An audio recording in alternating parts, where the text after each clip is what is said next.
This podcast is brought to you by Empor.top, the stories of top companies. Disclaimer. This AI-generated content is for informational purposes only and should not be considered as investment advice. Roku, the story of TV's neutral Switzerland. Picture this.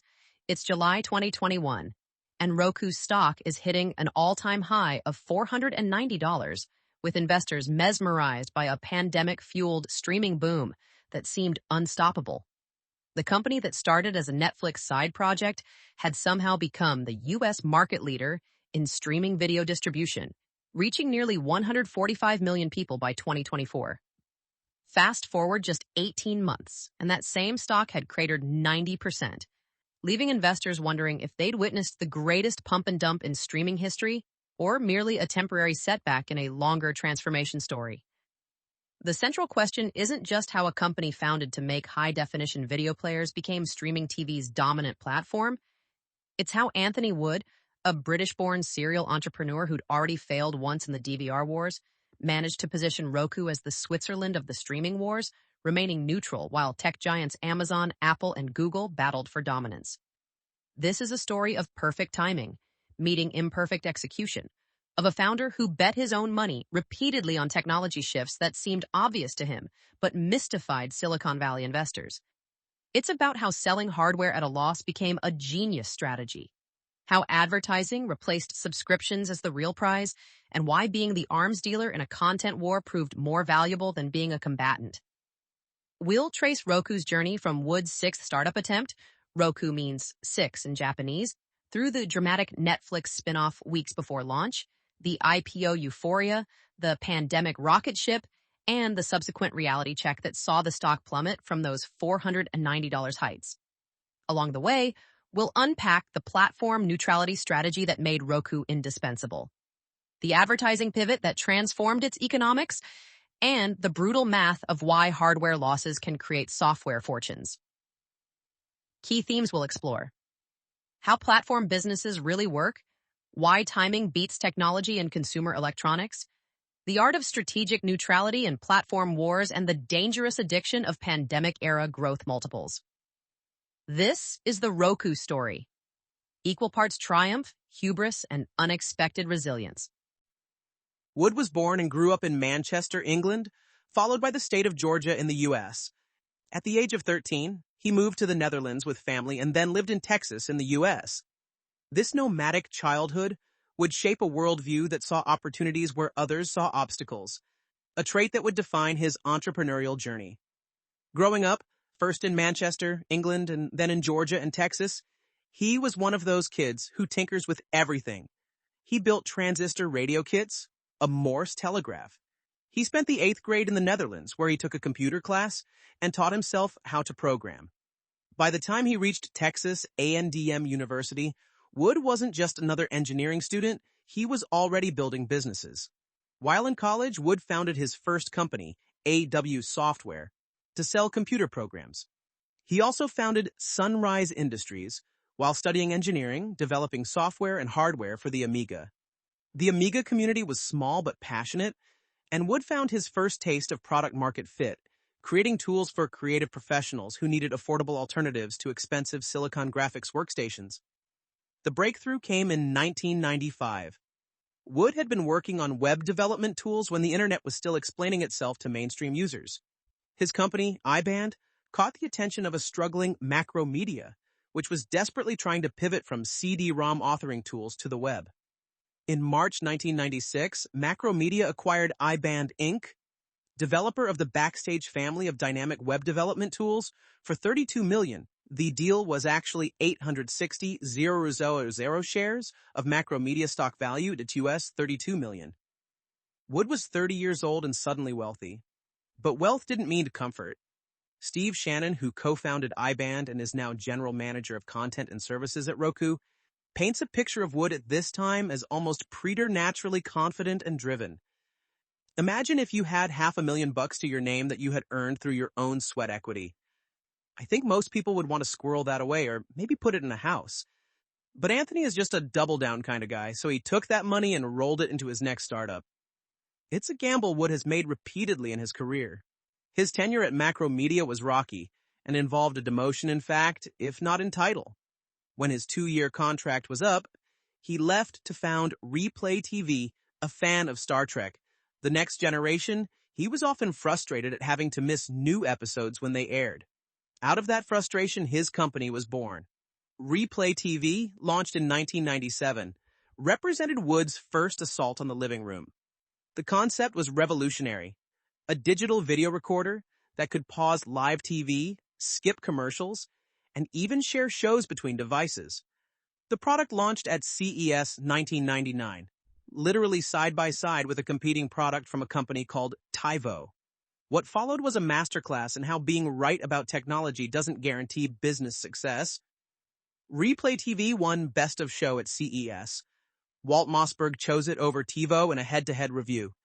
The technology was superior. Replay TV could skip commercials automatically and share recordings over the internet, features TiVo wouldn't match for years. But TiVo had better marketing, cleaner branding, and most importantly, better relationships with cable companies and retailers. Replay TV was purchased by Sonic Blue in 2001 for a reported $42 million. The timing seemed perfect. Digital video was exploding, and Sonic Blue wanted to challenge Apple in digital media. But the company had picked a fight it couldn't win. An ad-skipping feature resulted in lawsuits from the likes of Paramount to MGM to Disney, resulting in Sonic Blue ultimately going bankrupt.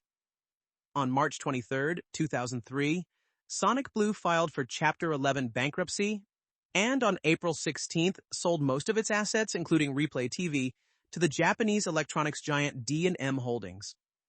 Wood watched his creation descend into legal hell and bankruptcy from the outside, having already moved on to his next venture. The Replay TV experience had taught him crucial lessons. Don't fight content owners directly. Don't threaten existing business models. And most importantly, sometimes being Switzerland, neutral and useful to all sides, is more profitable than being a combatant.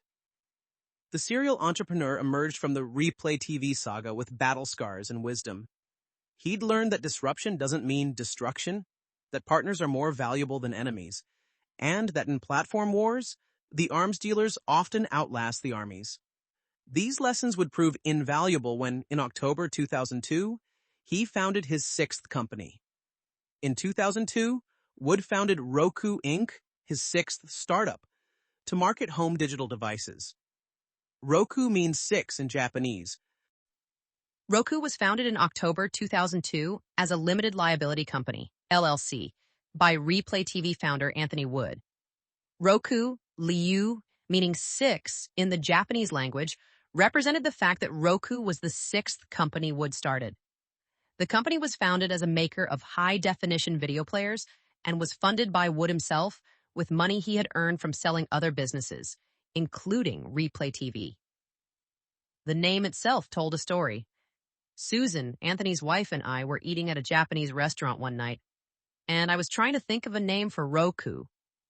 I asked the waiter the Japanese word for 5, which is go. Go was a failed technology company back in the day, so I said, what about 6? The waiter said, Roku, and I said, okay, we'll go with that. It was casual, almost flippant, but it captured Wood's approach.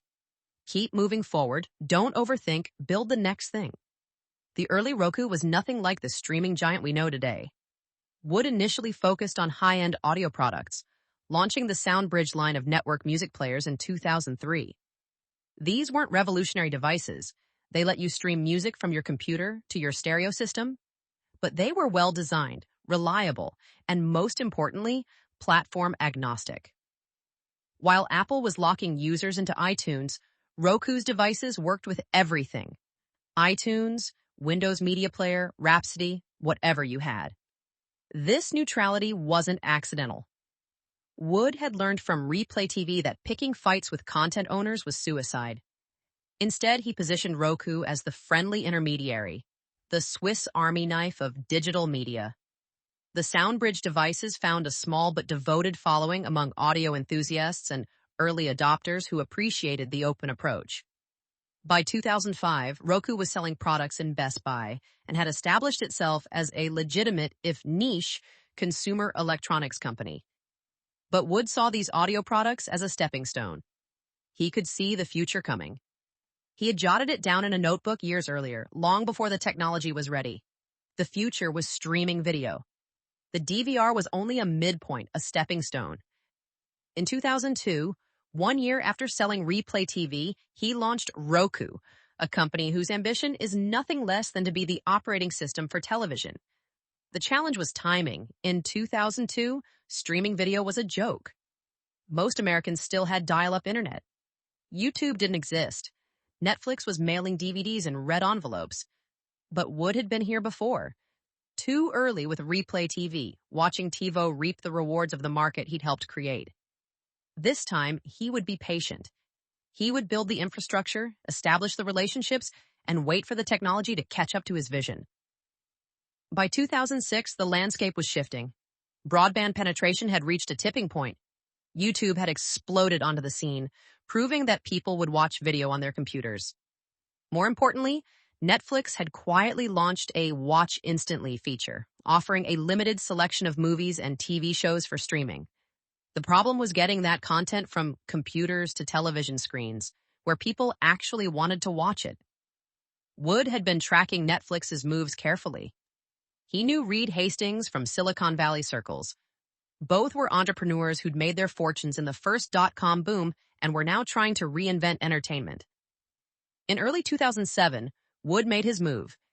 He didn't pitch Roku as a company to acquire or a technology to license. Instead, he pitched himself. In 2007, Netflix Inc. employed Wood as the vice president of Netflix's Internet TV, directly under Reed Hastings. Wood continued to be the CEO of Roku in this period. It was an unusual arrangement. Wood would work part-time at Netflix while remaining CEO of Roku. The real game was getting inside Netflix's plans for streaming hardware. Wood knew Netflix needed a device. He knew they were considering building it themselves. And he knew that if he played his cards right, Roku could be the company to build it. The chess match had begun. Wood brought a small team from Roku to work on what would become Project Griffin, positioning them as Netflix employees on loan. He made himself indispensable, leveraging his Replay TV experience and his deep understanding of consumer hardware. All the while, he kept Roku alive as a separate entity, knowing that at some point Netflix would have to make a choice, become a hardware company or stay focused on content. The bet was that Reed Hastings, one of Silicon Valley's most disciplined strategists, would eventually realize that hardware was a distraction. Wood was gambling his company's future on another CEO's moment of clarity. It was audacious, risky, and perfectly timed. The streaming revolution was about to begin, and Wood had maneuvered Roku into pole position. Not through superior technology or marketing muscle, but through strategic patience and positioning. By late 2007, everything was in place. The bandwidth was there, the content deals were signed, the device was ready. All that remained was for Netflix to make a decision that would transform both companies and create the template for how streaming would conquer the living room. December 2007. The Netflix campus in Los Gatos was buzzing with barely contained excitement. They codenamed the top-secret project Griffin, after Tim Robbins' character from the film The Player. After all, that's what the team was building. The Netflix player, a black and boxy device, as plain and compact as a necklace case, which subscribers would hook up to their televisions to stream movies and TV shows from the web. Netflix executives knew it could fundamentally change how the company delivered content to its customers, who were used to waiting days for DVDs to arrive by mail.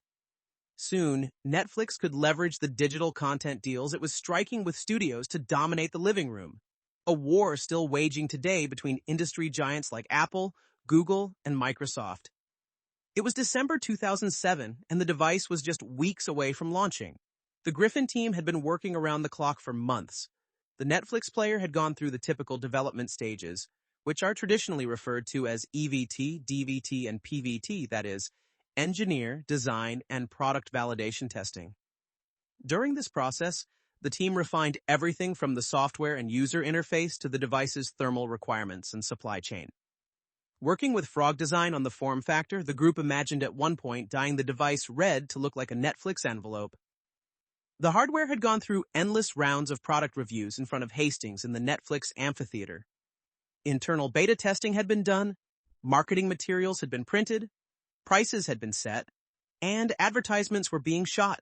The culmination of years of work was captured in an internal video that would later become Silicon Valley legend.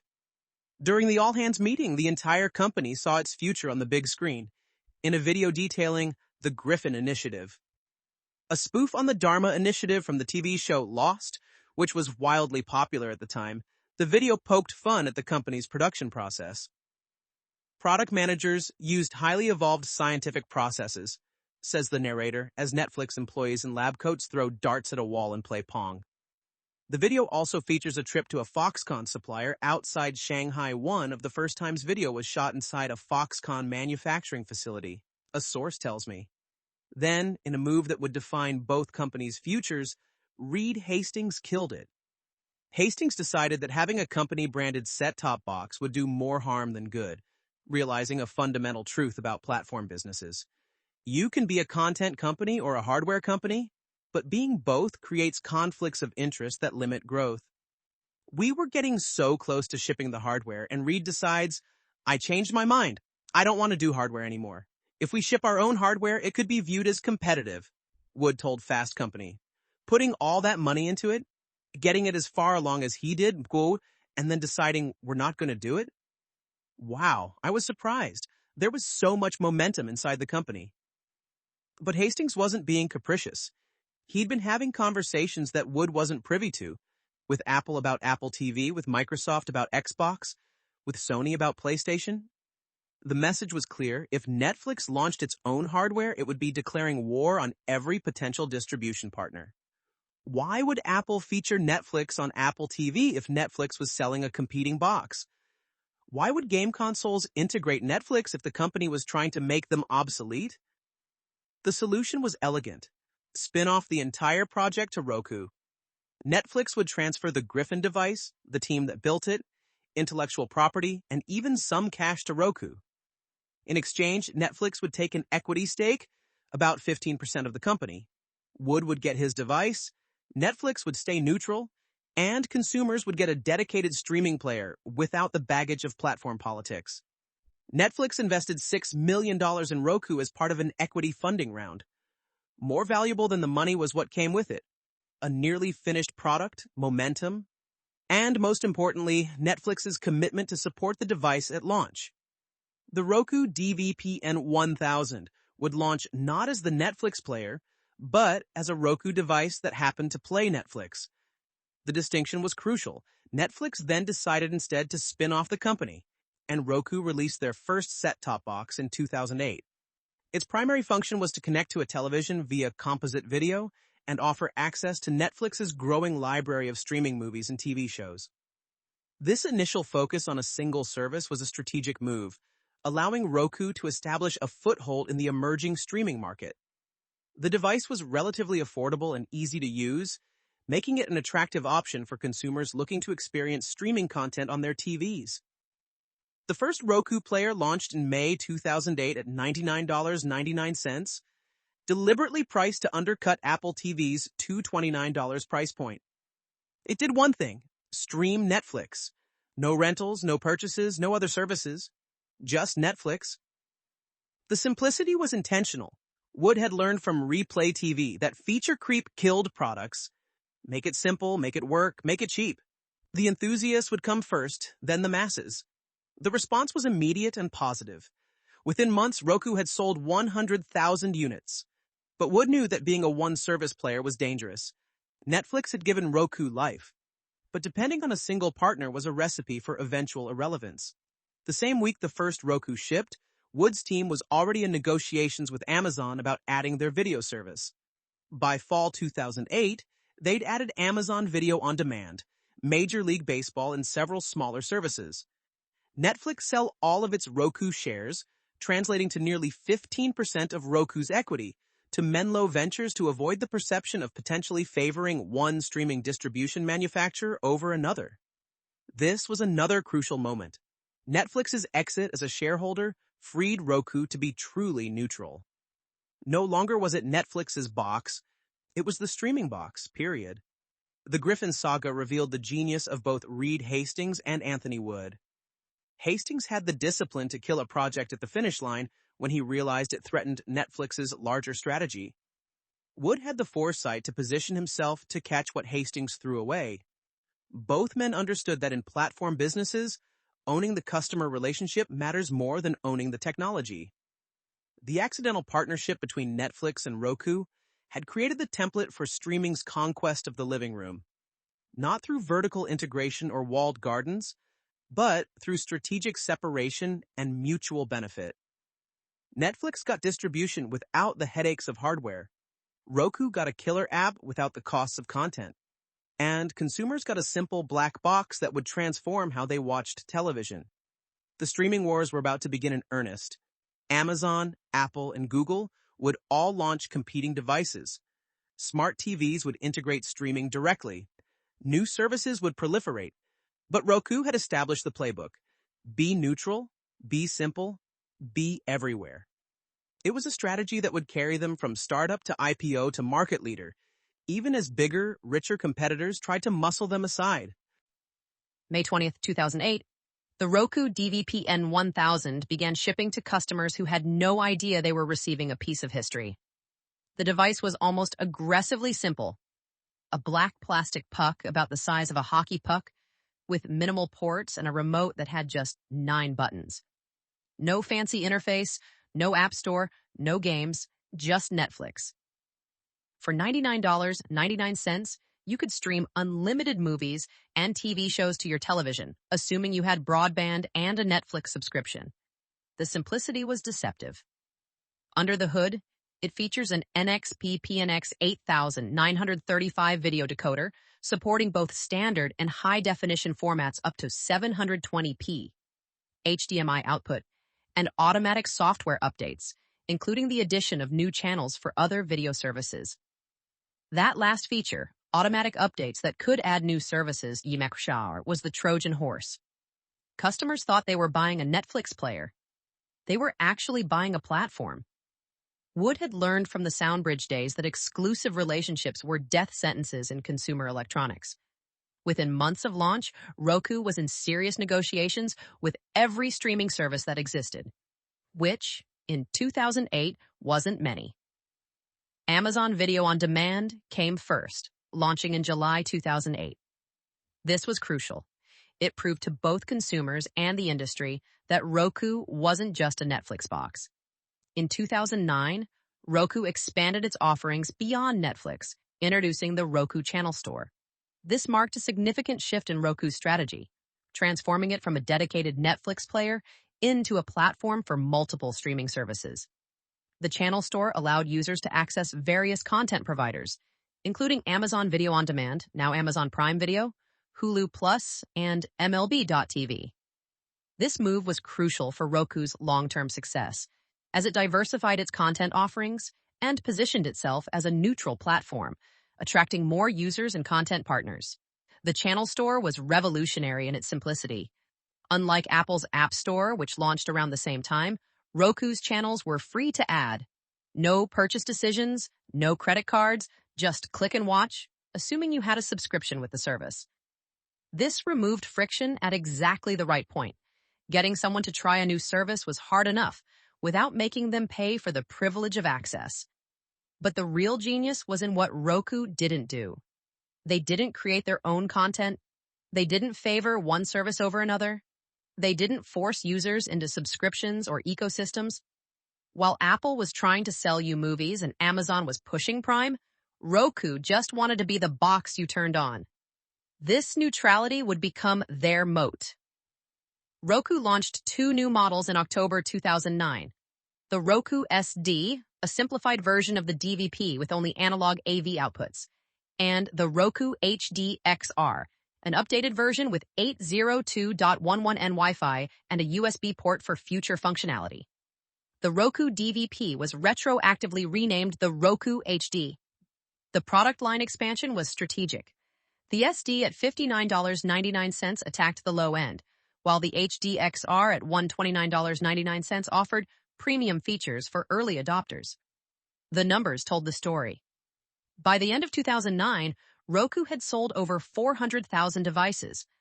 More importantly, usage was exploding. The average Roku user was streaming 4 hours per day, far exceeding what anyone had predicted. Wood noticed something crucial. People weren't replacing cable with Roku, they were supplementing it.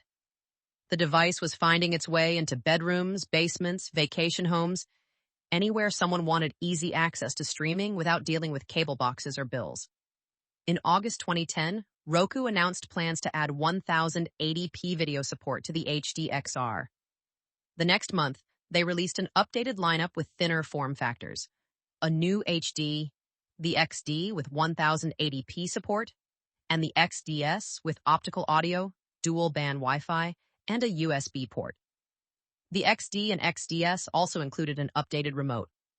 The 2010 product refresh revealed Roku's platform strategy in full bloom. Each device ran the same software, accessed the same channels, provided the same experience. The only differences were technical capabilities, resolution, connectivity, audio quality. This was the inverse of Apple's strategy, where different devices provided fundamentally different experiences. A Roku was a Roku, whether you paid $60 or $100. Behind the scenes, Wood was building something more valuable than hardware sales: data. Every click, every search, every minute watched was logged and analyzed. Roku knew what people watched, when they watched it, and crucially, what they searched for but couldn't find. This data became currency in negotiations with content providers. Want to know if your service would succeed on Roku? They had data showing exactly how many people were looking for it. The platform strategy extended to developers. Roku created a simple SDK and a scripting language called BrightScript. The Roku is an open platform device with a freely available software development kit that enables anyone to create new channels. The channels are written in a Roku-specific language called BrightScript, a scripting language the company describes as unique but similar to Visual Basic and similar to JavaScript. It wasn't elegant, but it was accessible. A weekend programmer could build a Roku channel. This democratization of development meant that niche content, religious programming, international news, obscure hobbies could find audiences. By late 2010, Roku had crossed 1 million devices sold and supported over 100 channels. Netflix was still the killer app, accounting for over 60% of streaming time, but the ecosystem was diversifying. Hulu Plus had launched, bringing current TV shows. Amazon was getting serious about streaming. Even traditional media companies were dipping their toes in with TV Everywhere apps. The competition was heating up too. Apple, AAPL, with Apple TV, Google, which has Chromecast and Android TV, and Amazon with its Fire TV and Fire TV Stick were all entering or expanding in the space. Google TV launched with great fanfare in October 2010, partnering with Sony and Logitech on elaborate, expensive devices. Apple refreshed Apple TV into a small $99 streaming device. Amazon was rumored to be working on something, but Roku had advantages that weren't apparent on spec sheets. They had no content to protect, no ecosystem to promote, no broader agenda beyond making streaming simple. When Google TV launched with a complicated remote featuring 80-plus buttons, Roku's 9-button simplicity looked prescient.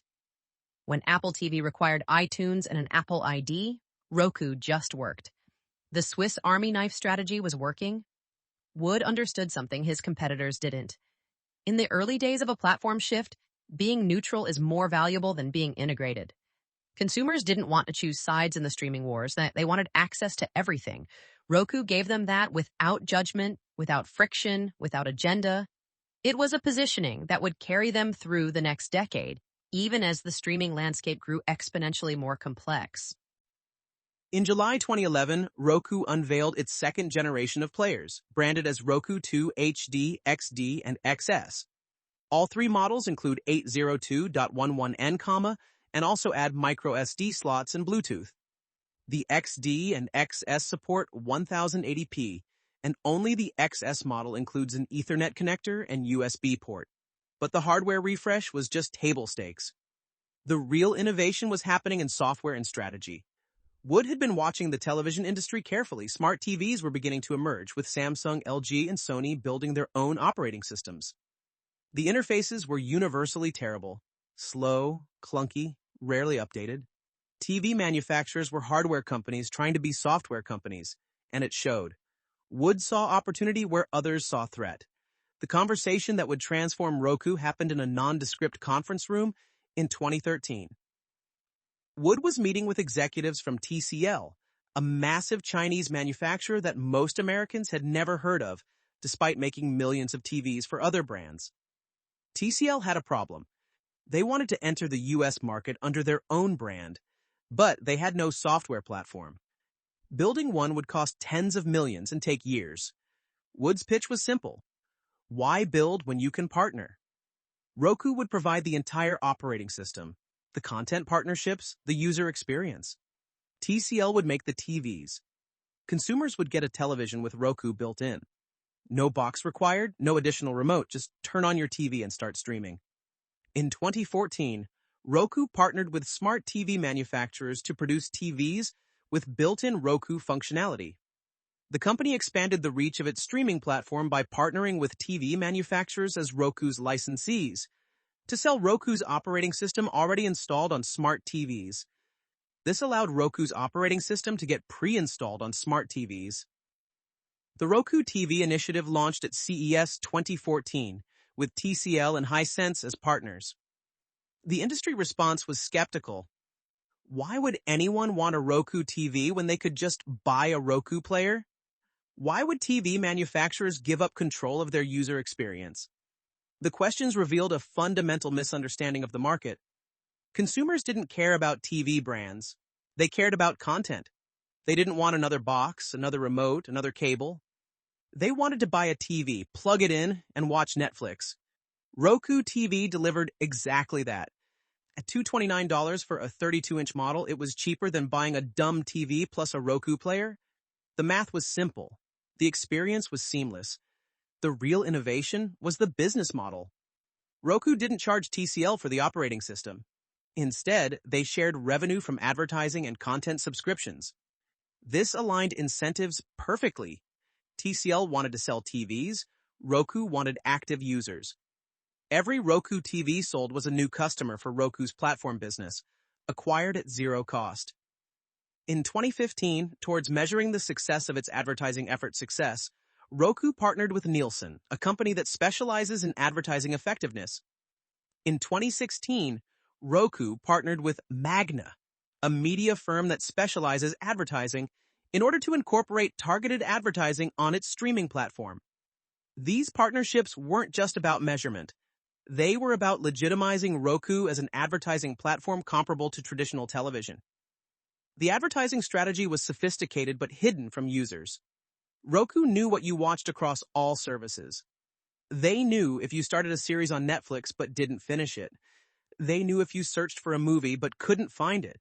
This data was gold for advertisers who'd been flying blind in the streaming age. Unlike YouTube or Facebook, where ads interrupted content, Roku's ads appeared on the home screen in search results as promotional tiles, native to the experience rather than disruptive. By 2015, Roku had expanded internationally. The company launched its products in Australia, France, and Mexico.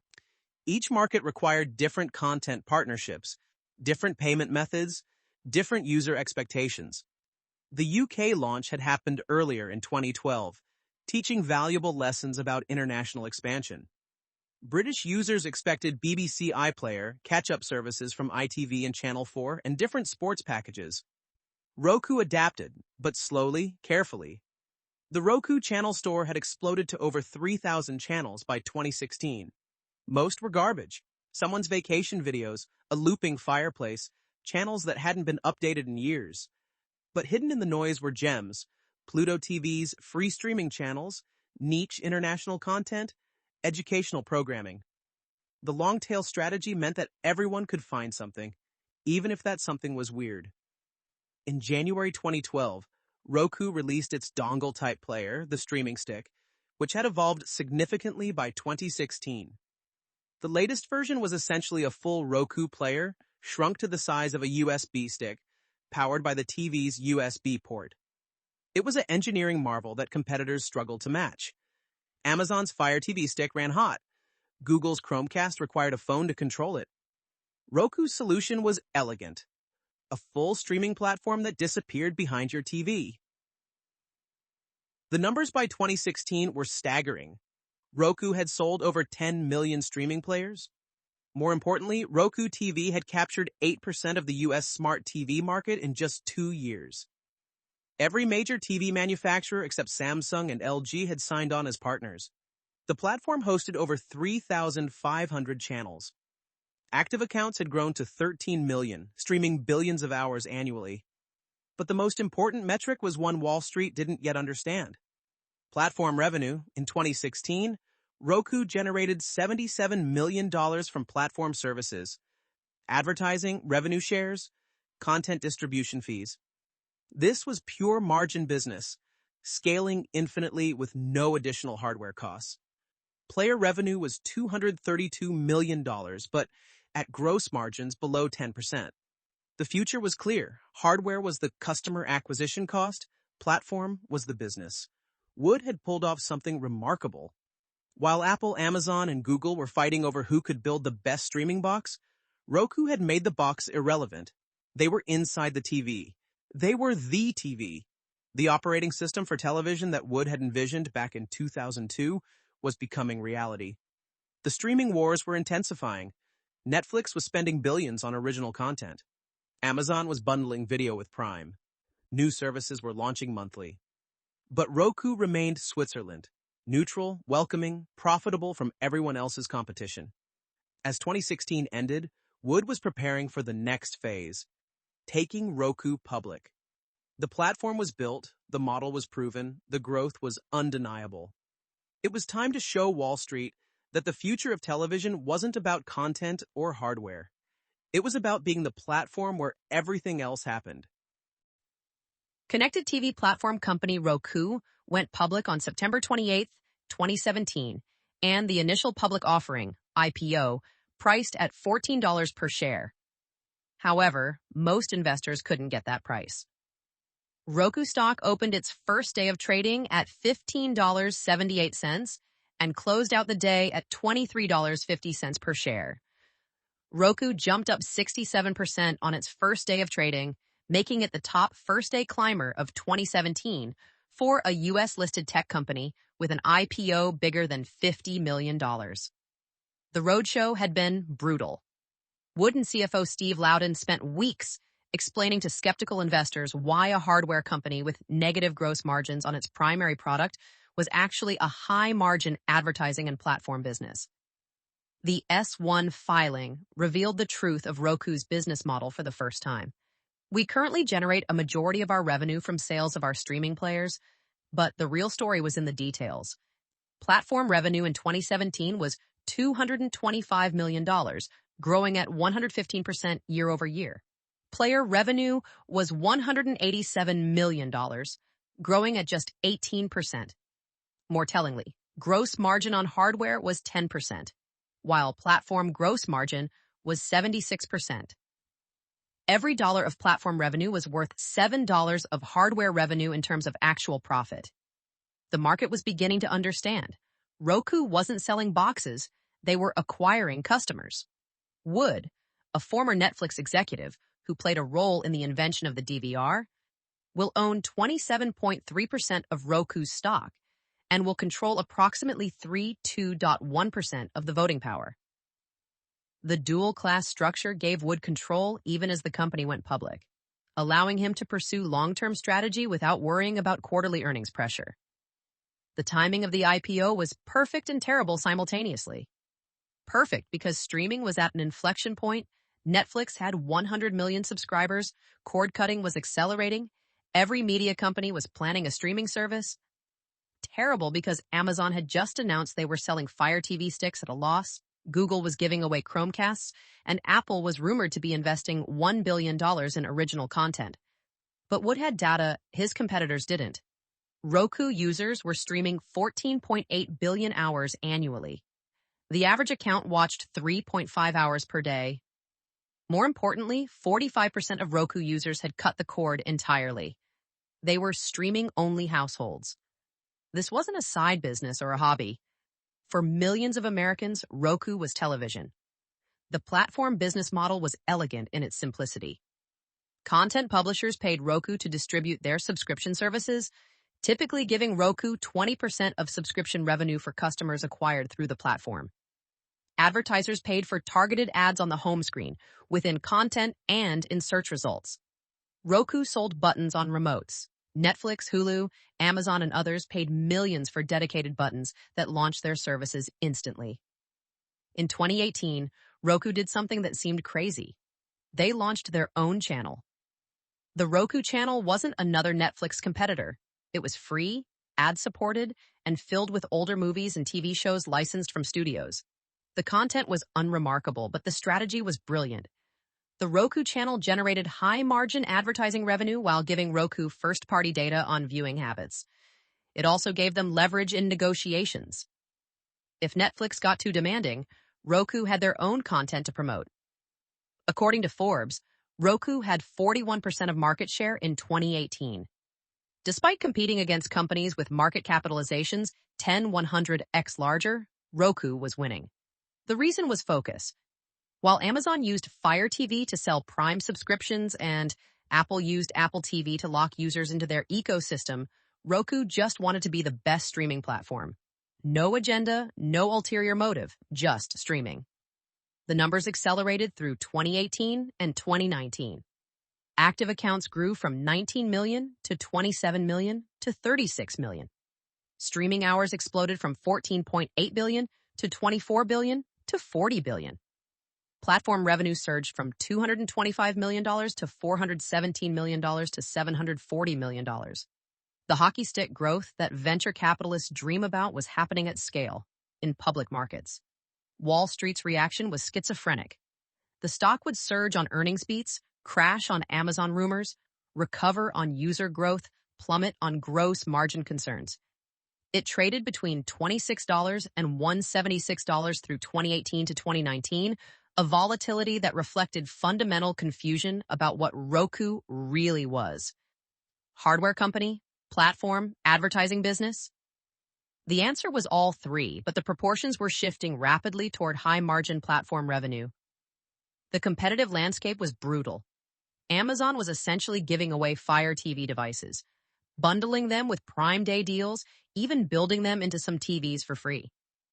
Google had pivoted from the failed Google TV to Chromecast to Android TV, spending billions without gaining traction.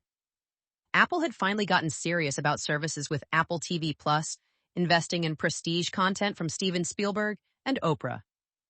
But Roku had structural advantages that weren't replicable. They had no conflicts of interest. They made money when any service succeeded, not just their own. They had the best data. Seeing across all services gave them insights no single content provider could match. They had scale. With 30% of all U.S. streaming happening on Roku devices, they were too big for any service to ignore. The masterstroke came in 2019 with the launch of Roku's demand-side platform, OneView. This allowed advertisers to buy ads across all of Roku's inventory, the Roku channel, the home screen, within other apps, with the same targeting and measurement they expected from digital advertising. It was the holy grail of TV advertising, the reach of traditional TV with the precision of digital. By the end of 2019, the transformation was complete. Platform revenue had exceeded player revenue for the first time. Gross profit from platform was 5x higher than from players. Average revenue per user had reached $23.14 annually and was growing 20% year over year. The company was still losing money, barely. But that was by choice, investing aggressively in content and international expansion. In July 2019, Roku started moving to a new headquarters in San Jose, with plans to vacate offices subleased from Netflix. The symbolic value was perfect.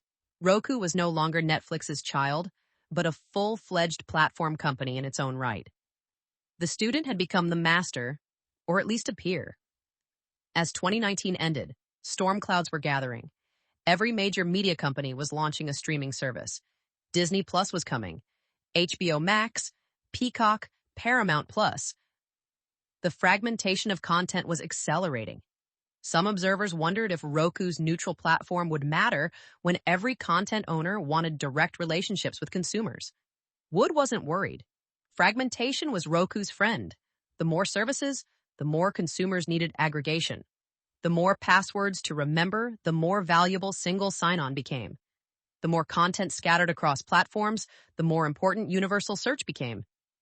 Roku wasn't threatened by the streaming wars. They were the arms dealer profiting from every battle. The stock ended 2019 at $134, up 400% from its IPO price just 2 years earlier. Market capitalization had reached $17 billion, more than Viacom CBS, close to Netflix's valuation when they'd spun off Project Griffin. The hardware startup that nobody wanted to fund had become one of the most valuable media technology companies in the world. November 12th, 2019. Disney Plus launched with 10 million subscribers on day one, crashing servers and exceeding even the most optimistic projections. The streaming wars that everyone had predicted were finally here. Within 6 months, HBO Max, Peacock, and Apple TV Plus would all launch. The battlefield was set. Every major media company versus Netflix, with consumers caught in the crossfire. For Roku, this was Christmas morning. In the end, the winner of that war ended up being Roku, the popular creator of streaming devices that somehow managed to remain neutral throughout it all and offer the only option for streaming content from all of the available video services. Wood had positioned the company perfectly. While media giants fought over exclusive content and subscription dollars, Roku provided the battlefield. Every new service needed distribution. Every new service needed marketing. Every new service needed Roku. The numbers were staggering. Disney Plus launched on Roku day one. HBO Max initially refused, demanding better terms, but capitulated within 6 months when they realized they were missing 40% of the streaming market. Peacock gave Roku customers extended free trials. Even Apple, notorious for its walled garden approach, made Apple TV Plus available on Roku within months of launch. Then, March 2020 happened. The COVID-19 pandemic transformed streaming from entertainment option to essential utility overnight. Movie theaters closed, sports canceled, offices emptied. Suddenly, 300 million Americans were stuck at home with nothing to do but watch television. And they did. Obsessively, continuously, in volumes that broke every model and projection. Roku's daily active users spiked 50% in 2 weeks. Streaming hours, which had been growing at 60% annually, started growing at 60% quarterly. The Roku channel, which had been a modest success, suddenly became a top 10 streaming service as consumers devoured free content. Media device sales jumped 35% during the second quarter of 2020 alone, while the number of active Roku accounts improved 41% to 43.0 million. But the real explosion was in platform revenue. With everyone watching everything all the time, advertising inventory that had been worth $20 CPMs was suddenly worth $40. Subscription signups through Roku tripled. Content publishers who'd been hesitant about revenue sharing were desperate for distribution. Roku's platform revenue grew 76% year over year in Q2 2020, the fastest growth since going public. The stock market lost its mind. Roku stock, which had started 2020 at $134, hit $200 by May, $250 by August, $350 by November. By February 2021, it was trading above $460.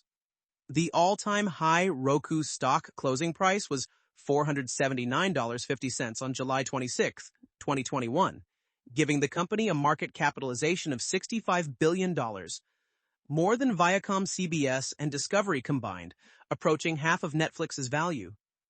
At the height of the pandemic, its revenue had soared 548% since its late 2017 IPO, driving its stock up 1,940%.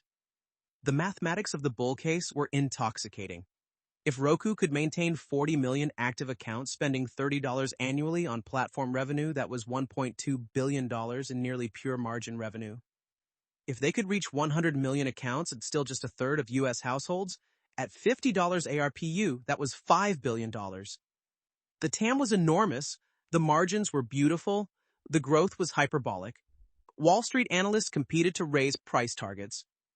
$500 became $600, became $750. One particularly enthusiastic analyst suggested Roku could be worth $1,000 per share by 2025, implying a $140 billion valuation. The logic was seductive. Streaming was the future, Roku owned streaming distribution, therefore Roku would own the future. But there were warning signs for those willing to see them. Customer acquisition costs were skyrocketing. With everyone stuck at home, Roku players were sold out everywhere. Instead of raising prices to match demand, Roku held prices steady and even subsidized some models, selling them below cost to grab market share. The strategy made sense long-term. Every customer would generate platform revenue for years. But it destroyed hardware margins in the short term. Competition was intensifying in unexpected ways. Smart TV manufacturers like Samsung and LG, who'd initially dismissed Roku TV as low-end, were suddenly investing billions in their own operating systems. Google paid TCL and Hisense, Roku's primary TV partners, massive guarantees to also offer Google TV models. Amazon was practically giving away Fire TV devices, bundling them with Ring doorbells, Echo speakers, anything to gain share. The content landscape was fragmenting faster than anyone anticipated. By mid-2021, there were over 300 streaming services in the U.S. Consumers were overwhelmed, confused, angry about password requirements and subscription costs. Subscription fatigue became a real phenomenon. The average household had gone from 2 streaming services to 7, spending more on streaming than they'd ever spent on cable.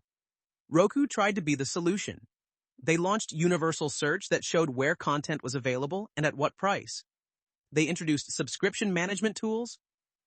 The Roku channel expanded aggressively, licensing content that was disappearing from other services as everyone hoarded their libraries.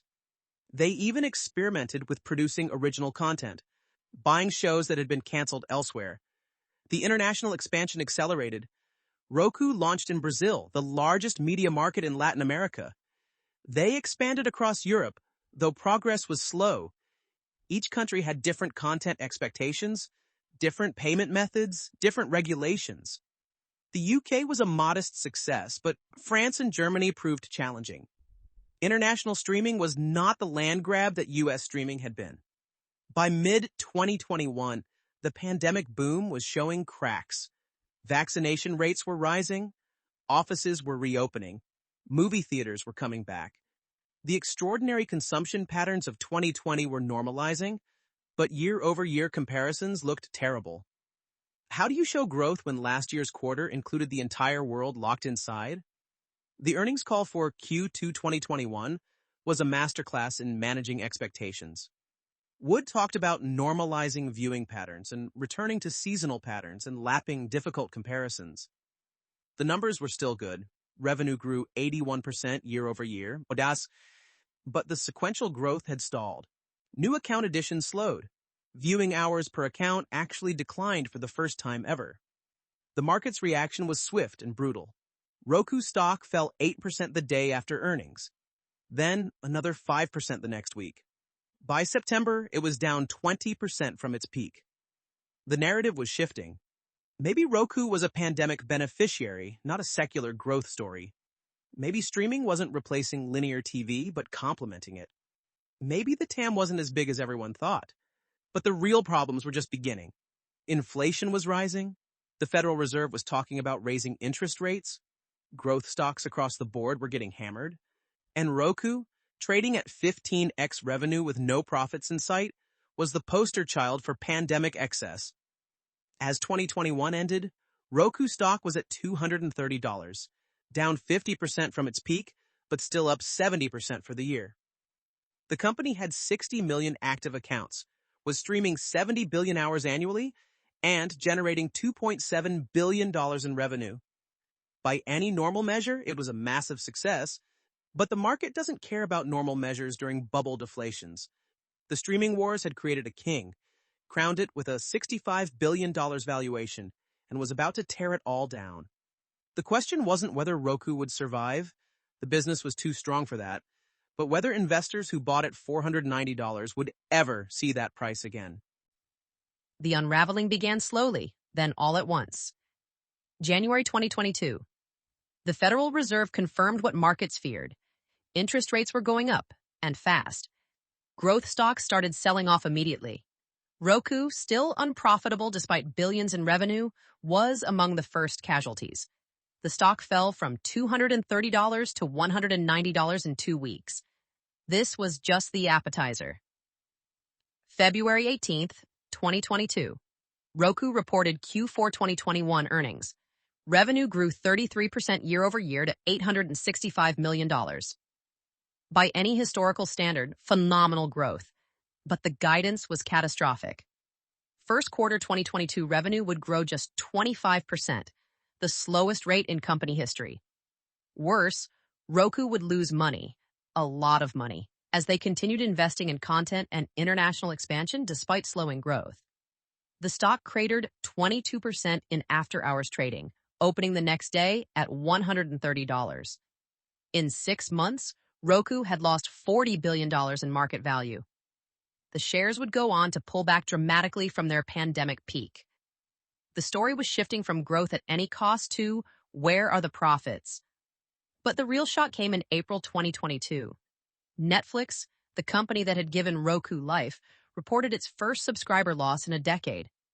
The streaming giant's stock fell 35% in a single day. If Netflix was struggling, what hope did anyone else have? The entire streaming sector collapsed. Disney fell 50%. Warner Bros. Discovery fell 70%. And Roku, dependent on all of them, fell furthest. As a result, the stock has plunged 90% from its peak.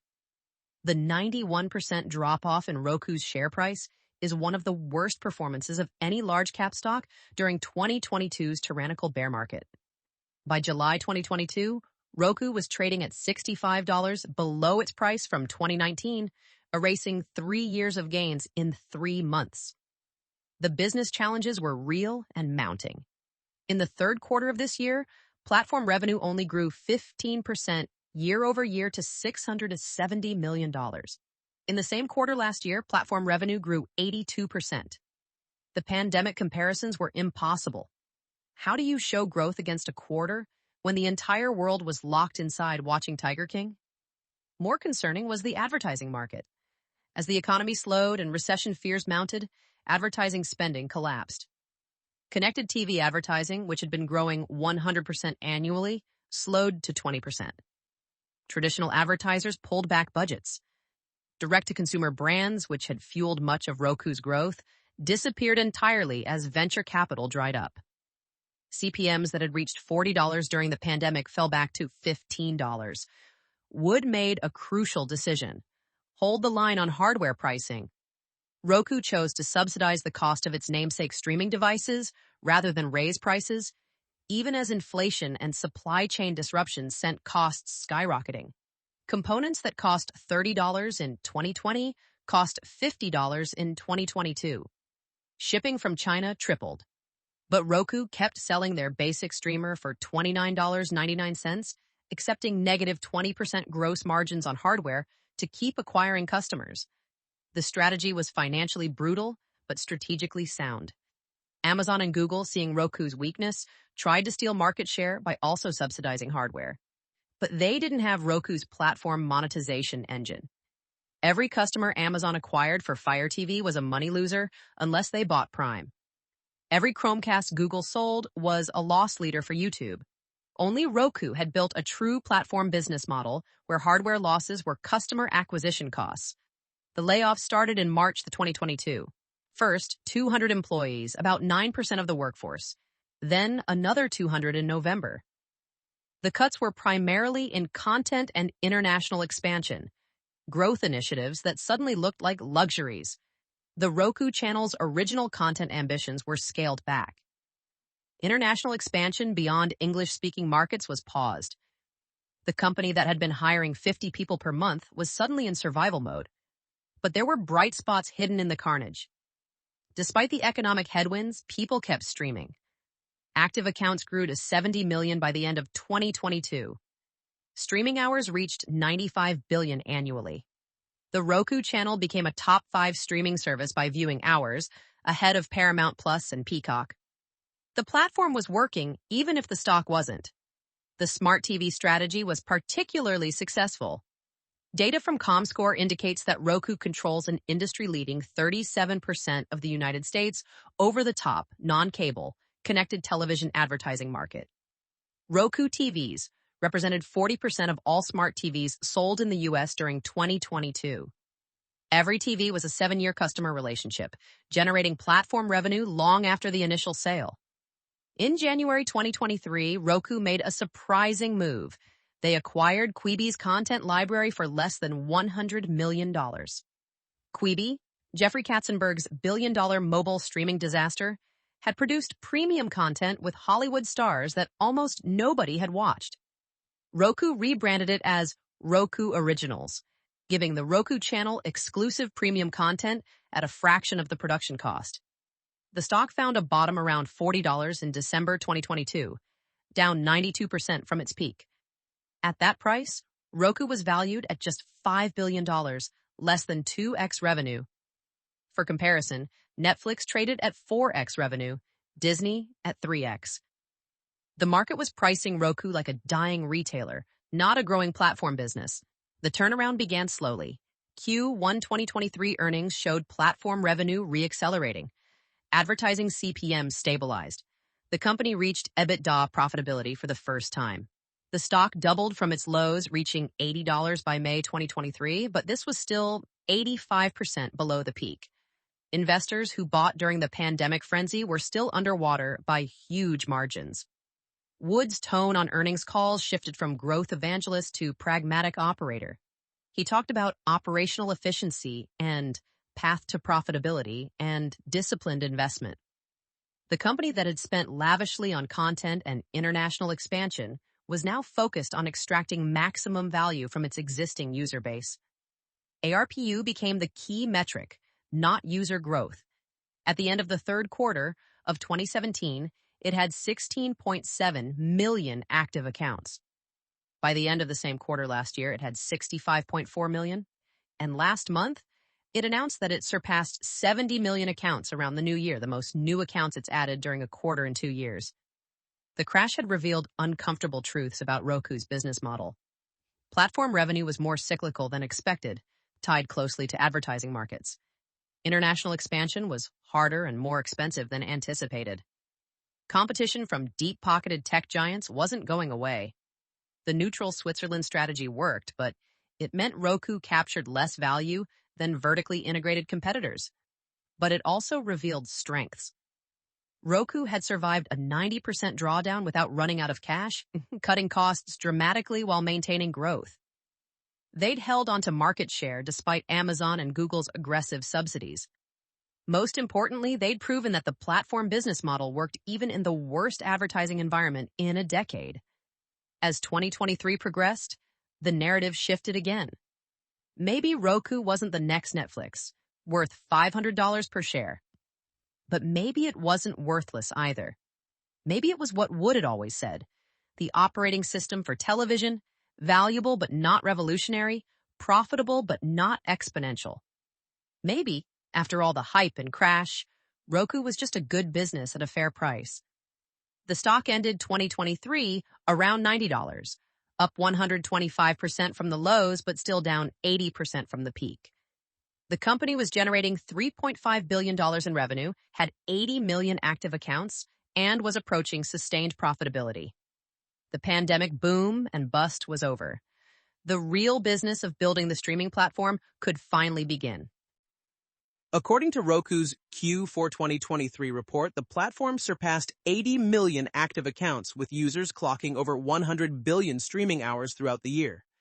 By late 2024, the active user count rose from 70 million at the end of 2022 to 80 million a year later, and 90 million in Q4 2024. The company that nearly died in the 2022 crash had emerged leaner, more focused, and surprisingly dominant. The numbers tell a remarkable story of resilience. Data from Comscore indicates that Roku controls an industry-leading 37% of the United States over-the-top, non-cable, connected television advertising market. In a similar vein, media market research outfit Parks Associates reports that Roku accounts for 43% of the country's actively used media playing devices, topping Amazon's comparable Fire TV tech. Despite everything, the stock crash, the layoffs, the competition from trillion-dollar companies, Roku had maintained its position as streaming's Switzerland. The Roku channel had evolved from afterthought to centerpiece. By 2024, it was reaching 120 million people monthly, making it one of the largest ad-supported streaming services in America. The content strategy had shifted from expensive originals to shrewd acquisitions and licensing deals. Old seasons of Top Chef, British crime dramas, Canadian sitcoms, content that was gathering dust in studio vaults found new life and new audiences on the Roku channel. The masterstroke was FAST channels, free ad-supported streaming television. These were linear channels that streamed 24/7, just like cable, but free and themed. There was a channel that only showed Gordon Ramsay shows, a channel of nothing but true crime, a channel of classic game shows. For viewers overwhelmed by choice, FAST channels offered the comfort of traditional TV with the convenience of streaming. Roku operated over 400 FAST channels by 2024, more than any competitor. The advertising business had matured remarkably. OneView, Roku's demand-side platform, was processing billions of ad impressions monthly.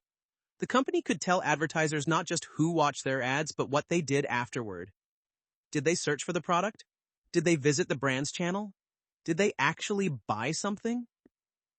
This closed-loop attribution was the holy grail of television advertising, something traditional TV could never offer. Shoppable ads became the next frontier. Viewers watching a cooking show could buy the featured cookware with their remote. Car commercials could schedule test drives.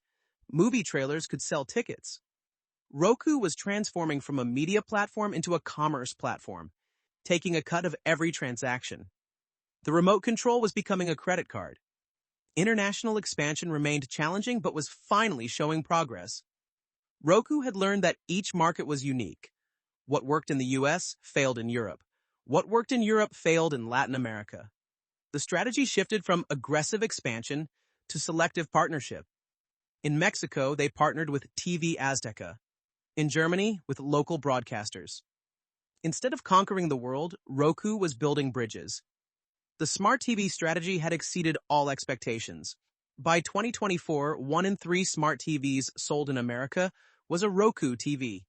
The partners had expanded from budget brands like TCL and Hisense to include Sharp, Philips, and JVC. Even premium brands were considering Roku OS. The economics were irresistible. TV manufacturers got a world-class operating system for free. Roku got a customer relationship that lasted the life of the TV. But new challenges emerged. Smart TV manufacturers, seeing Roku's platform revenue, wanted a bigger cut. Samsung and LG, which had their own operating systems, were investing heavily to compete. Google was paying massive guarantees, reportedly $1 billion over 3 years, to get Android TV on more devices. The TV OS wars were intensifying, and Roku's neutral Switzerland position was under pressure. The competition from tech giants had evolved from brute force to strategic precision. Amazon wasn't just subsidizing Fire TV devices. They were integrating them into their entire ecosystem. Buy a Ring doorbell, get a free Fire TV stick. Subscribe to Prime, get Paramount Plus free. Order from Whole Foods, get a discount on Fire TV. The bundle was back, just distributed differently. Apple had taken a different approach entirely. Instead of competing on price or scale, they'd gone premium. Apple TV Plus produced prestige content that won Emmys and Oscars. The Apple TV 4K was the best streaming device money could buy. They didn't need to win the market. They just needed to own the high end where the profits lived. Google's strategy was the most concerning. They weren't trying to beat Roku at streaming devices. They were trying to obsolete them. YouTube TV was becoming a full cable replacement. YouTube itself was the most watched streaming service on every platform, including Roku. Google was playing a longer game. Why fight for the operating system when you could be the content that everyone watched regardless of platform? Wood's response was pragmatic. Roku couldn't outspend the tech giants, so they outfocused them. While competitors juggled multiple priorities, Amazon had e-commerce, Apple had phones, Google had search, Roku just had streaming. Every employee, every dollar, every decision was optimized for one thing: being the best streaming platform. The financial model had finally matured into sustainability. Platform revenue reached $3 billion annually, with gross margins above 55%. Hardware losses had stabilized at acceptable levels. Think of it as customer acquisition cost, not retail loss. The company achieved its first full year of positive free cash flow in 2024, silencing critics who said Roku would never be profitable. Roku has now moved lower the day after posting financial results in 4 of the last 5 quarters. It happened last time out, even with Roku beating expectations on both ends of the income statement, raising its guidance and delivering its first quarterly profit in more than 3 years. The market remained skeptical, traumatized by the pandemic boom and bust. Looking forward, the challenges are clear. The streaming market is consolidating. Discovery merged with Warner Media. Amazon bought MGM. Disney was rumored to be shopping for acquisitions. Fewer players meant less competition for Roku to monetize. The advertising market, while recovered, was fundamentally changed. Privacy regulations, cookie deprecation, and Apple's app tracking transparency had made targeted advertising harder and more expensive. The opportunities are equally clear. Connected TV advertising is still in its infancy. Only 30% of TV ad dollars have shifted to streaming, leaving $50 billion still in linear TV. International markets remain largely untapped. New technologies like generative AI could transform content discovery and personalization. And despite all the competition, no one has solved the fundamental problem that Roku addresses: how to simply and neutrally aggregate all of streaming in one place. As 2025 begins, Roku stands at an interesting inflection point. The stock trades around $95, recovered from the depths but nowhere near the peaks. The company is profitable, growing steadily if not spectacularly, and remains the market leader in its core market. It's not the rocket ship that investors wanted in 2021, but it's not the disaster they feared in 2022 either. Wood, now approaching 60, remains CEO and controlling shareholder. In interviews, he sounds less like the visionary founder and more like the pragmatic operator, talking about margins and efficiency rather than revolution and disruption. Perhaps that's appropriate. The revolution already happened. Streaming won. Roku won. Now comes the harder work of building a sustainable, profitable business in a mature market. The Switzerland strategy endures, evolved but unchanged in principle. In a world where every media company wants to own the customer relationship, where every tech giant wants to control the platform, where every advertiser wants perfect attribution, Roku remains the neutral ground where they all meet. It's less exciting than being Netflix or Apple, but it might be more durable. The next chapter of Roku's story won't be written in stock prices or user growth. It will be written in the mundane but crucial details of platform economics: ARPU expansion, margin improvement, international penetration, advertising innovation. The company that began as Anthony Wood's 6th startup, that survived the DVR wars and the streaming wars and the pandemic bust, faces its next test, proving that being the arms dealer in the content wars is not just viable but valuable, not just sustainable but essential.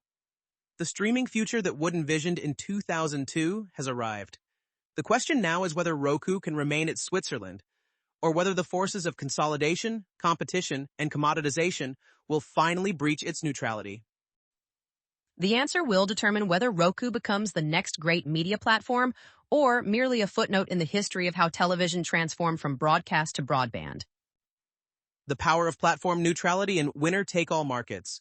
Roku's greatest strategic insight was recognizing that in platform wars, Switzerland often wins.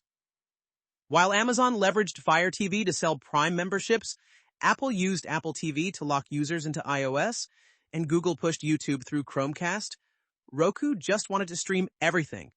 This neutrality seemed like weakness: no ecosystem lock-in, no exclusive content, no bundled services. But it became their moat. Content providers trusted Roku because they weren't competitive. Users chose Roku because it had everything. Advertisers preferred Roku because they could reach audiences across all services. The lesson: in markets where giants fight, being the neutral ground where they all must compete can be more valuable than picking a side. Wood understood what Peter Thiel preaches: Competition is for losers, but being the platform where competitors must play is for winners. Hardware as a customer acquisition tool, not profit center. Traditional business logic says selling products at a loss is unsustainable. Roku proved otherwise by reconceptualizing hardware not as a product, but as a customer acquisition cost. A Roku device sold at a $20 loss that generates $25 annually in platform revenue for 7 years is actually a brilliant investment, a 625% return. This mental model shift, from product company to platform company, enabled decisions that seemed irrational but were actually optimal. The key insight: in platform businesses, the initial transaction is just the beginning of the relationship. Amazon learned this with Kindle, selling e-readers at a loss to sell e-books at a profit. Gaming consoles have operated this way for decades. But Roku perfected it in streaming, understanding that the real value wasn't in the box but in the viewing hours it enabled. Why timing matters more than being first. Replay TV was superior to TiVo. Better features, cleaner interface, more innovative technology. It didn't matter. Replay TV was too early, too aggressive, too threatening to existing players. They won the technology battle but lost the business war. Roku succeeded where Replay TV failed, not by being first or best, but by having better timing. The lesson crystallizes around market readiness. In 2000, broadband penetration was under 5%. By 2008, it was over 60%. In 2000, streaming video was technically impossible for most Americans. By 2008, YouTube had proven consumer demand. Wood's genius wasn't inventing streaming devices. It was waiting until the infrastructure, consumer behavior, and content availability aligned. As Bill Gates noted, we overestimate change in 2 years and underestimate it in 10. Wood waited 8 years between Replay TV and Roku's streaming pivot. Perfect timing. The importance of founder-led companies in navigating pivots. Roku survived multiple near-death experiences: the Netflix spin-off, the 2008 financial crisis, the streaming wars, the pandemic bust. Each required fundamental strategic pivots that would have paralyzed a traditional management team. But Wood, as founder-CEO with controlling voting rights, could make bold decisions quickly without committee approval or quarterly earnings pressure. Consider the decision to hold hardware prices during the pandemic shortage. Any professional CIO would have raised prices to maintain margins. It's what business school teaches. Wood did the opposite, accepting brutal losses to gain market share, knowing that each customer would generate platform revenue for years. Only a founder with complete control and long-term vision could make that call. Building a two-sided marketplace: viewers and advertisers. Roku's platform is actually two interconnected businesses. On one side, consumers who want simple, aggregated streaming. On the other, advertisers who want targeted, measurable TV advertising. Each side makes the other more valuable. More viewers attract more advertisers. More ad revenue enables cheaper hardware. Cheaper hardware attracts more viewers. It's a flywheel that, once spinning, is nearly impossible to stop. The critical insight was recognizing that viewers and advertisers weren't in conflict, but in symbiosis. Free, ad-supported content gave viewers options beyond expensive subscriptions. Targeted advertising meant viewers saw relevant ads rather than repetitive car commercials. By aligning incentives rather than maximizing extraction from either side, Roku built a platform that both sides actually wanted to use. When to hold prices versus when to monetize. During the pandemic, Roku faced a choice. Demand was infinite. Supply was constrained. They could have charged $100 for devices that cost $30 to make. Instead, they held prices and even subsidized some models, selling them below cost. The decision seemed insane. They were literally losing money to sell products that customers desperately wanted to buy. But Wood understood something crucial. Market share in platform businesses is nearly impossible to reclaim once lost. Every customer who bought a Fire TV or Chromecast because Roku was too expensive was potentially lost for 5-7 years, the replacement cycle for streaming devices. Better to lose $20 today to gain a customer worth $200 over their lifetime. The lesson: in platform businesses, market share is more valuable than short-term profits. but only if you have a monetization engine that makes those customers valuable eventually. The value of being the arms dealer in platform wars. The streaming wars created hundreds of casualties. Quibi burned through $2 billion. CNN Plus lasted 3 weeks. Even successful services like Disney Plus are losing billions annually. But Roku, which created no content and owned no libraries, has been profitable. Why? Because selling weapons to all sides in a war is more profitable than fighting in it. This is the Microsoft strategy from the PC wars. Let Dell and Compaq fight while collecting Windows licenses from both. It's the Google strategy from mobile. Let Samsung and others compete while collecting Android advertising revenue. Roku applied this to streaming. Let Netflix, Disney, and Warner fight while collecting platform fees from everyone. The lesson: in technology platform wars, owning the distribution often beats owning the content. The meta lesson that connects all these insights: Roku succeeded not by being the best at any one thing, but by understanding the game theory of platform businesses better than anyone else. They recognize that in multi-sided markets with network effects, strategic positioning matters more than tactical execution. Being neutral beat being integrated. Being open beat being exclusive. Being patient beat being first. For investors, Roku's journey offers sobering lessons about valuation and timing. The company that was worth $65 billion at the peak was arguably overvalued, pricing imperfection that reality couldn't deliver.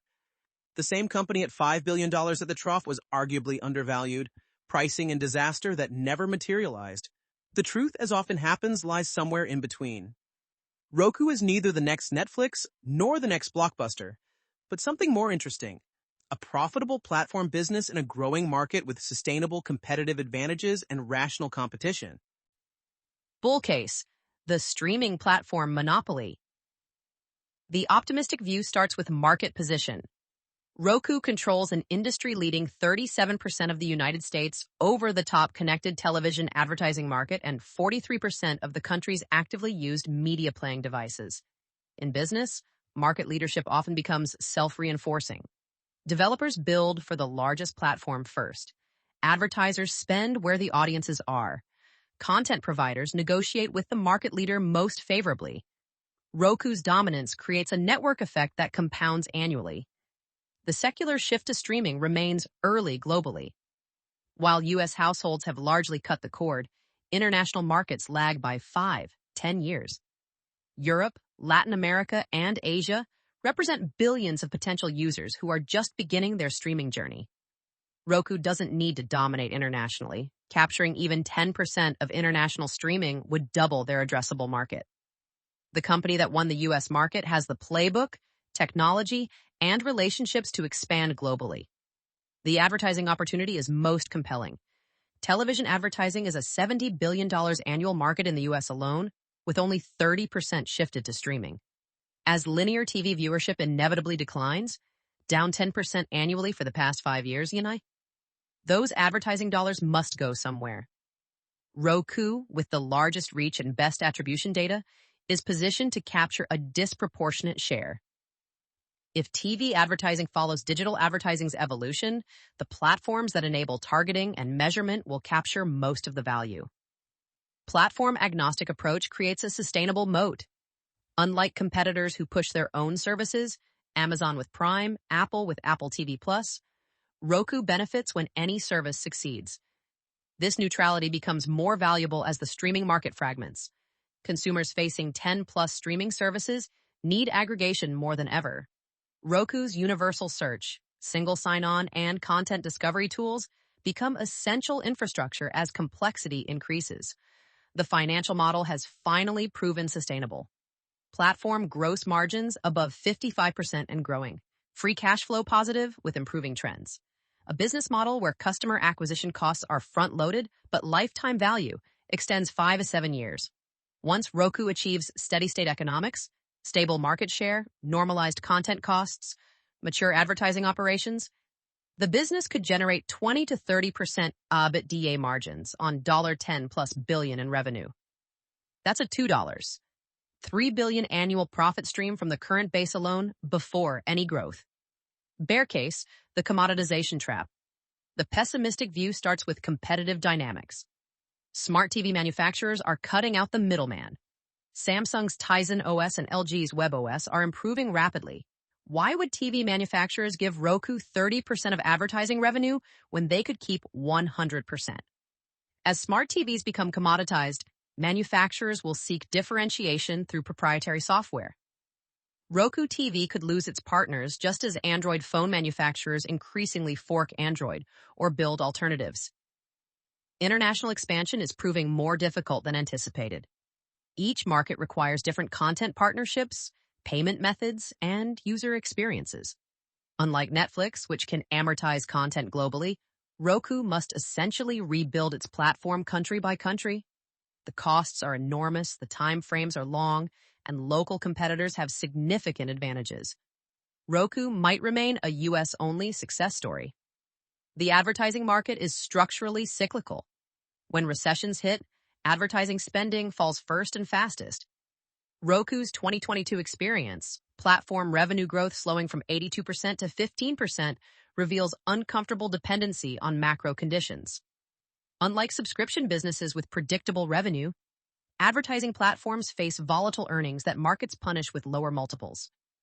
Roku might be valued more like a traditional media company, 10x earnings, than a technology platform, 30x earnings. Competition from tech giants could eventually overwhelm Roku through sheer resource advantage. Amazon can afford to lose billions on Fire TV indefinitely. It's a rounding error against AWS profits. Google treats YouTube as a loss leader for advertising data. Apple considers Apple TV a hobby that enhances the iOS ecosystem. These companies can subsidize hardware, pay for exclusive content, and operate at losses that would bankrupt Roku. The neutral Switzerland strategy works until the superpowers decide Switzerland shouldn't exist. The fundamental question about Roku's value remains unresolved. Is it essential infrastructure or convenient middleware? If streaming services develop their own apps for every platform, if smart TVs improve their interfaces, if aggregation becomes less necessary as consumers settle on 2, 3 services, then Roku becomes optional rather than essential. The platform that seemed indispensable during streaming's fragmentation might become irrelevant during streaming's consolidation. The verdict: a mature platform in a maturing market. The truth likely lies between these extremes. Roku is neither the next Netflix, massive global scale, pricing power, content ownership, nor the next TiVo, innovative but ultimately marginalized. Instead, it's something more mundane but potentially more durable. A profitable advertising platform with a dominant position in the world's largest media market. The bull case requires multiple expansions, international success, advertising share gains, new revenue streams that are possible but not certain. The bear case requires multiple failures, losing TV partnerships, advertising recession, competitive assault, that are risks but not inevitabilities. The most likely outcome is continued steady growth, improving profitability, and gradual multiple expansion as the business proves its durability. For investors, the key question isn't whether Roku will survive. It will. The platform is too entrenched, the switching costs too high, the business model too robust. The question is whether it can grow fast enough to justify technology valuations or whether it settles into media company multiples. At $95 per share in late 2024, the market is betting on something in between, a good business at a fair price, neither dramatically undervalued nor obviously overpriced. The streaming wars are ending not with conquest but with detente. Netflix won subscriptions, YouTube won time spent, Amazon won the bundle, and Roku won distribution. Each carved out a profitable niche that others struggle to attack. In this new equilibrium, Roku's Switzerland strategy looks less like genius and more like common sense. Being the place where everyone else competes is a perfectly fine business, just not a revolutionary one. The paradox is striking. Roku is objectively stronger today than at its $490 peak. More users, more revenue, approaching consistent profitability, dominant market position. Yet the stock trades 80% below those highs. The company worth $65 billion with 60 million users is worth $13 billion with 90 million users. Either the market was insane then, or it's too pessimistic now. Probably both. Anthony Wood got right what everyone else missed. The device didn't matter. TiVo obsessed over hardware elegance. Apple pursued premium experiences. Google pushed technological sophistication. Wood understood that the box was just a Trojan horse for the platform, that the platform was just infrastructure for advertising, that advertising was just the business model for connecting viewers with content.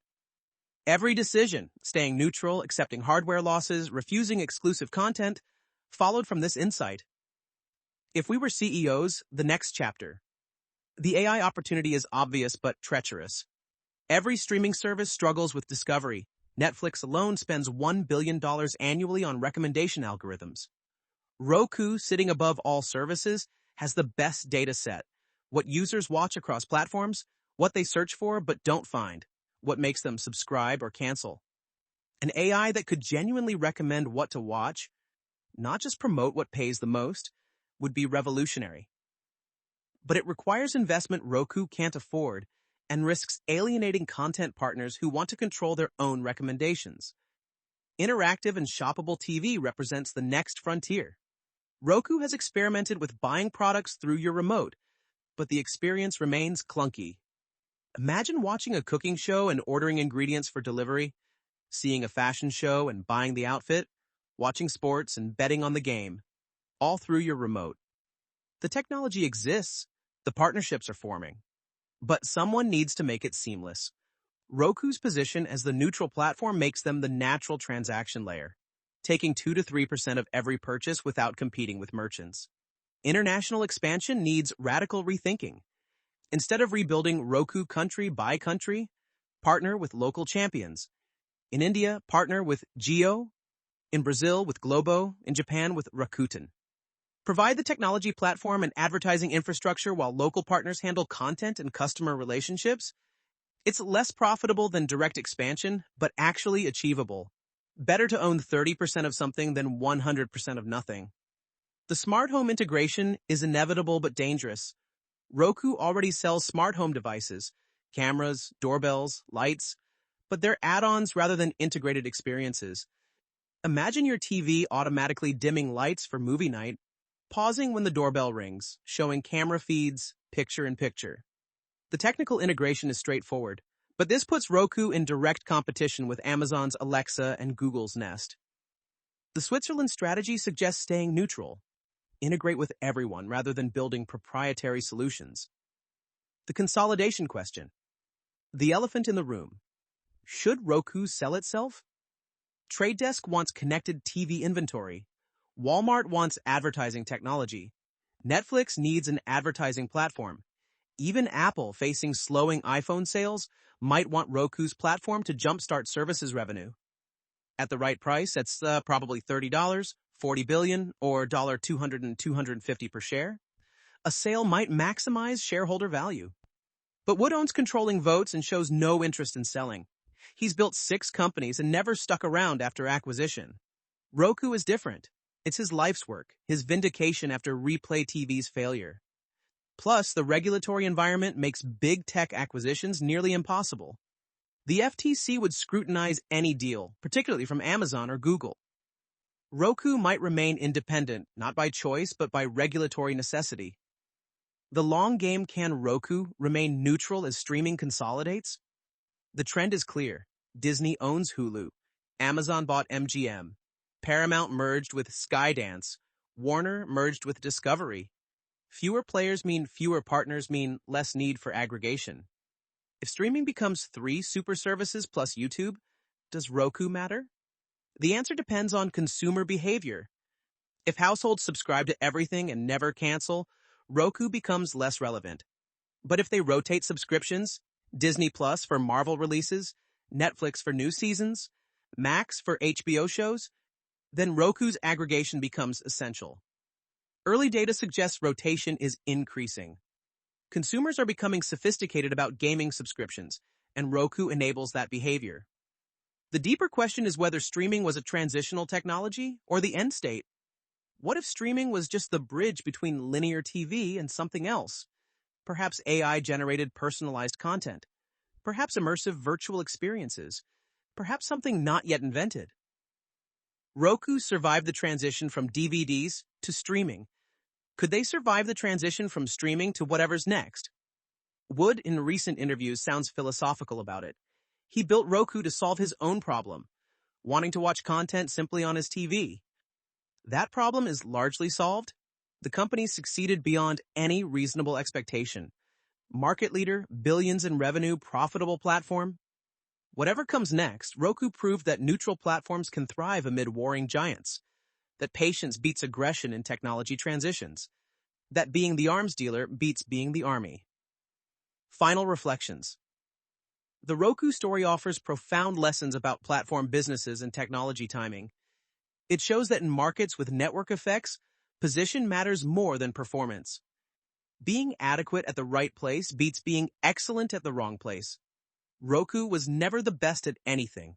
Not the best hardware, best software, best content, or best advertising platform. But they were good enough at everything while being perfectly positioned as the neutral aggregator. For founders, Wood's journey demonstrates the value of persistence and strategic patience. 6 companies, 25 years, multiple failures. But he kept building toward the same vision, making TV better. The path from Replay TV to Roku wasn't straight, but it was coherent.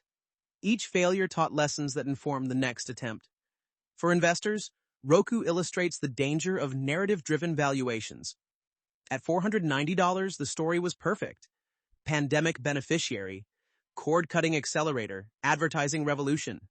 At $40, the story was disaster. Pandemic hangover, competitive threats, structural challenges. Neither narrative was complete. The truth was a good business growing steadily in a large market. Boring but valuable. The streaming wars are ending, but the battle for the living room continues. Whether Roku remains Switzerland, gets absorbed into a larger empire, or evolves into something entirely new remains uncertain. But Wood's insight that neutral platforms can thrive amid competing giants will endure regardless of Roku's fate. In technology markets where everyone wants to own everything, sometimes the winner is whoever's willing to own nothing except the connections between everything else. This podcast is brought to you by Empor.top, the stories of top companies. Disclaimer. This AI-generated content is for informational purposes only and should not be considered as investment advice.